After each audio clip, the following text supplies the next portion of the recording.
The Great Flood and Noah, a story of judgment, redemption, and covenant. Long ago, when the world was still new, humanity began to multiply and fill the earth. What had once been a world of harmony and beauty, created by the hand of God, soon became tainted by sin and wickedness. Since the time of Adam and Eve, the first man and woman, sin had spread throughout the earth, like a disease that no one could escape. The bite of the forbidden fruit had not only brought death and suffering into the world, but it had also unleashed a darker force: the human inclination toward evil. As men and women increased in number, so did their wickedness. Violence, corruption, and immorality reigned. The earth, once so pure and good, had become filled with hatred and greed. In the hearts of men, there was no longer any room for God. Instead, their thoughts and desires were only evil, all the time. The world was spiraling into chaos, and the Creator, who had formed it with love and care, looked upon his creation with sorrow. God's heart was deeply grieved by the state of the world. He had made humanity in his own image, but now the earth was filled with cruelty, injustice, and depravity. The people he had created to reflect his goodness and love had turned their backs on him, choosing instead to follow their own selfish desires. This was not the world God had intended, and as he looked upon the corruption of the earth, he made a fateful decision. "I will wipe from the face of the earth the human race I have created," God said, "for I regret that I have made them." It was a hard decision, but it was a necessary one. The world had fallen too far into sin, and in order to restore balance and cleanse the earth, God determined that a great flood would come upon the land, destroying every living thing: man, woman, child, beast, and bird. Nothing would be spared from the waters of judgment. But even in the midst of his wrath, God's mercy remained. As he surveyed the earth, he found one man whose heart had not been corrupted by the evil around him. This man's name was Noah. Noah, a righteous man in a wicked world. Noah was a descendant of Adam through his son Seth, and he lived in a time when almost everyone around him had turned away from God. Yet Noah was different. He was a man of integrity, righteousness, and faithfulness. In a world where people followed their own desires and indulged in violence and corruption, Noah stood as a beacon of hope. He walked with God, and his life reflected the goodness and purity that had become so rare in those days. Noah was not perfect. He was still a human being, prone to the same weaknesses and temptations as others. But his heart was inclined toward God. He sought to live in accordance with God's will, and in a world that had forgotten its Creator, Noah remained faithful. For this reason, God looked upon him with favor. One day, God spoke to Noah. It was not a message of comfort or peace, but one of warning and preparation. "I am going to put an end to all people," God said, "for the earth is filled with violence because of them. I am surely going to destroy both them and the earth." These were heavy words, and Noah's heart must have been troubled by the weight of what was coming. But God's message did not end there. In the midst of the coming destruction, God offered Noah a way to be saved. He gave Noah specific instructions to build a massive ark, a large boat that would protect him, his family, and representatives of the animal kingdom from the floodwaters that were soon to cover the earth. "Make yourself an ark of cypress wood," God instructed. "Make rooms in it and coat it with pitch inside and out. This is how you are to build it. The ark is to be 450 feet long, 75 feet wide, and 45 feet high." God provided Noah with detailed specifications for the ark, a structure that would need to be large enough to house not only Noah and his family, but also pairs of every kind of animal, birds, beasts, and creatures that moved along the ground. The ark would be a place of refuge, a vessel of salvation in the midst of the coming storm.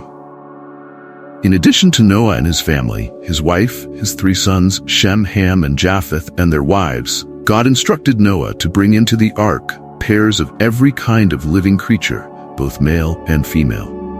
2 of every kind of bird, of every kind of animal, and of every kind of creature that moves along the ground will come to you to be kept alive, God said. Noah was also to gather enough food and provisions for the journey, not only for his family, but for all the animals as well. The flood would last for a long time, and they would need to be prepared for the days, weeks, and months they would spend aboard the ark, riding out the storm. Despite the enormity of the task before him, Noah did everything just as God had commanded. He began to build the ark, following the exact measurements and instructions God had given him. Day by day, plank by plank, the ark took shape. It was an enormous undertaking, and one can imagine the ridicule and disbelief that Noah faced from the people around him. As Noah and his sons worked on the ark, the world around them continued in its wickedness. People went about their lives unaware of the impending disaster. They ate and drank, married and gave in marriage, built homes and pursued wealth, completely oblivious to the storm that was brewing on the horizon. To them, Noah must have seemed like a madman, building a gigantic boat in the middle of dry land. But Noah was not deterred by their mockery. He knew what God had spoken to him, and he trusted in God's plan. While the world laughed, Noah prepared for the flood. The Bible does not provide many details about the interactions between Noah and the people of his time, but it is clear that Noah's righteousness stood in stark contrast to the corruption of the world around him. He was a man set apart, chosen by God to carry out a specific mission. And while others may have scoffed at the idea of a global flood, Noah believed in the word of the Lord. As the ark neared completion, Noah must have felt a mix of emotions: anticipation, perhaps even fear, for the day of reckoning was drawing near. Yet he continued in obedience, trusting that God's plan was righteous and just. Finally, the day came when God instructed Noah to enter the ark. "Go into the ark, you and your whole family, because I have found you righteous in this generation," God said. Noah, his wife, his sons, and their wives all entered the ark, bringing with them the animals as God had commanded: 2 of every kind of animal, both male and female, and 7 pairs of every kind of clean animal, for these would be needed later for sacrifices. As Noah and his family entered the ark, the animals followed, guided by the hand of God. It must have been a remarkable sight: lions and lambs, birds and beasts, creeping things and flying things, all coming together in peace and order, entering the ark that would be their salvation. The ark's doors were opened wide, and all the creatures filed in, each taking its place in the massive vessel. Once everyone and everything was inside, the Lord himself shut the door. This act was significant, for it signaled that the time of mercy had ended and the time of judgment had begun. The door was closed, and no one else could enter. Then, the rain began to fall. For 40 days and 40 nights, the rain poured down from the heavens. It was not a gentle rain, but a torrential downpour, unlike anything the world had ever seen. The skies opened, and water fell in sheets, drenching the earth. At the same time, the fountains of the deep burst forth, and water surged up from beneath the ground. The earth was being consumed by water from above and below. As the rain continued, the floodwaters rose higher and higher, covering the ground, swallowing up fields, villages, and cities. People must have fled to higher ground, seeking safety, but there was no escape. The waters kept rising, and soon even the highest hills and mountains were submerged. Everything that lived on the earth, people, animals, birds, was swept away by the relentless flood. The judgment had come, just as God had said. Inside the ark, Noah and his family were safe. The ark, though tossed by the waters, remained afloat, carried by the very flood that had destroyed the rest of the world. For 150 days, the waters continued to rise, and the ark drifted across the vast, endless sea. The world that Noah had known was gone, wiped clean by the waters of judgment. As the days passed, God, in his mercy, remembered Noah and all who were with him in the ark. He caused a great wind to blow over the earth, and the waters began to recede. Slowly but surely, the floodwaters started to drain away, revealing the world beneath. The rain had stopped, and the fountains of the deep were closed, sealing the flow of water from the ground. After 5 months adrift, the ark came to rest on the mountains of Ararat, a rugged range in what is now eastern Turkey. As the waters continued to recede, the tops of the mountains became visible. It was a sign of hope, a signal that the earth was beginning to emerge from the depths of the flood. But even as the peaks of the mountains appeared, Noah and his family remained inside the ark, waiting patiently for God's next instructions. The world outside was still too dangerous to inhabit, with water covering most of the land. After 40 more days, Noah decided to send out a raven. The bird flew back and forth, but it could find no place to rest, for the waters had not yet fully receded. The raven continued to soar through the skies, seeking dry ground but returning each time. Next, Noah sent out a dove. This gentle bird flew out into the world, but like the raven, it too could find no place to land, and so it returned to the ark. Noah waited another 7 days before sending the dove out again. This time, the dove returned with a fresh olive leaf in its beak, a sign that the waters had receded enough to allow trees and plants to grow again. The olive leaf was a symbol of hope and new beginnings. The world, once drowned in water, was beginning to heal. After another 7 days, Noah sent the dove out once more, but this time the dove did not return. It had found a place to rest, signaling that the earth was becoming habitable again. Noah must have felt a great sense of relief and joy at these signs. The flood, which had seemed endless, was finally over. But even so, Noah waited patiently for God's command. He did not rush to leave the ark, trusting in God's timing rather than his own understanding. At last, after more than a year aboard the ark, God spoke to Noah again. "Come out of the ark, you and your wife and your sons and their wives. Bring out every kind of living creature that is with you, the birds, the animals, and all the creatures that move along the ground, so they can multiply on the earth and be fruitful and increase in number." With these words, Noah and his family, along with all the animals, finally stepped out of the ark and onto the new earth. The world they emerged into was vastly different from the one they had known before. The flood had washed away all traces of the old world, and now the earth was fresh, clean, and ready for new life. The animals, having been preserved on the ark, were released into this new world to repopulate the earth. The lions and lambs, the birds and the creeping things all returned to their natural habitats, ready to start life anew. It was a moment of renewal, a rebirth of creation. Noah, standing on the fresh earth, must have felt an overwhelming sense of gratitude and awe. He had witnessed the destruction of the old world, but now he stood at the dawn of a new beginning. His heart was full of thanksgiving for God's mercy and faithfulness, Noah's offering and God's promise. The first thing Noah did upon leaving the ark was build an altar to the Lord.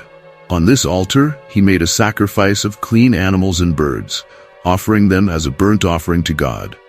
This act of worship was Noah's way of expressing his deep gratitude for God's deliverance. Despite the flood's devastation, Noah understood that God had spared him and his family, and this sacrifice was a symbol of his thankfulness and devotion. God was pleased with Noah's offering. As the smoke from the sacrifice rose to the heavens, God made a profound promise to Noah and to all of creation. He said, "Never again will I curse the ground because of humans, even though every inclination of the human heart is evil from childhood. And never again will I destroy all living creatures as I have done." In this moment, God established a new covenant with Noah, a covenant that would extend to all future generations. Though the world had been purged by the flood, God promised that never again would he send such a catastrophic event to destroy the earth. This was a pivotal moment in the story of humanity, for it was a sign of God's enduring mercy and grace. To seal this covenant, God placed a rainbow in the sky. "I have set my rainbow in the clouds," God said, "and it will be the sign of the covenant between me and the earth. Whenever the rainbow appears in the clouds, I will remember my covenant between me and you and all living creatures of every kind. Never again will the waters become a flood to destroy all life." The rainbow, with its brilliant colors arching across the sky, became a symbol of hope and peace. It was a reminder that despite humanity's failings, God's mercy would prevail.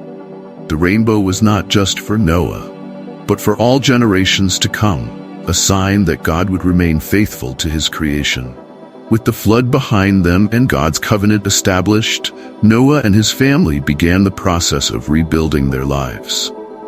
The world was a blank slate, and Noah's family would become the ancestors of all future human generations. Noah's 3 sons, Shem, Ham, and Japheth, became the fathers of the nations. From their descendants came the peoples of the earth, each with their own languages, cultures, and lands. Shem's line would eventually give rise to the Hebrew people, from whom the Messiah would come. The earth, which had been cleansed by the flood, was now a place of new beginnings. Yet even in this fresh start, the inclination of human hearts towards sin remained. The flood had wiped away the physical corruption of the earth, but it had not eradicated the deeper issue of sin that dwelled within the human soul. Noah himself was not immune to this reality. After the flood, the Bible tells us that Noah planted a vineyard, and one day, he became drunk on the wine he had made. In his drunkenness, he lay uncovered in his tent, and his son Ham saw him and told his brothers. Shem and Japheth, however, covered their father respectfully, walking backward so as not to see his nakedness. When Noah awoke and learned what had happened, he cursed Ham's son, Canaan, declaring that Canaan's descendants would be servants to the descendants of Shem and Japheth. This incident, though brief, serves as a reminder that sin still lingered, even after the flood. The story of Noah and the Great Flood is not just a tale of destruction and judgment. It is also a story of redemption and covenant. It shows that while God is a God of justice, He is also a God of mercy. Though the earth had been filled with wickedness, God chose to preserve life through Noah, giving humanity a second chance. The flood represents both the consequences of sin and the hope of salvation.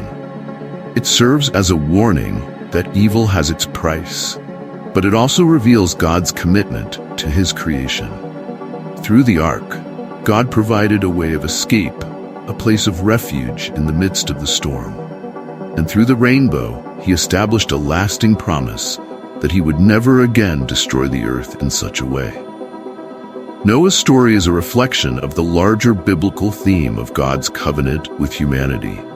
Just as God saved Noah and his family through the ark, so too would He later offer salvation to the world through Jesus Christ. The ark, in many ways, is a foreshadowing of the ultimate ark of salvation, the cross of Christ, where God's judgment against sin would be poured out, not on humanity but on His own Son, offering redemption to all who would enter into the covenant of grace. Though the floodwaters have long receded, the lessons of Noah's story remain. It reminds us of the seriousness of sin, the need for righteousness, and the enduring hope of God's promises. Like Noah, we are called to walk in obedience, trusting in God's plan, even when we do not fully understand it. And like the rainbow, God's covenant of grace is ever present, a sign of His love and faithfulness that spans across the ages. Noah's journey, from the building of the ark to the covenant of the rainbow, is a powerful narrative of judgment and grace. It speaks to the depths of human sin, but also to the heights of God's mercy. Through the story of Noah and the flood, we see the enduring truth that God, in His infinite wisdom, offers a way of salvation, even in the midst of destruction. And as long as the rainbow appears in the sky, we are reminded of His unbreakable promise to never again destroy the earth in such a way, and of His plan to redeem and restore all of creation.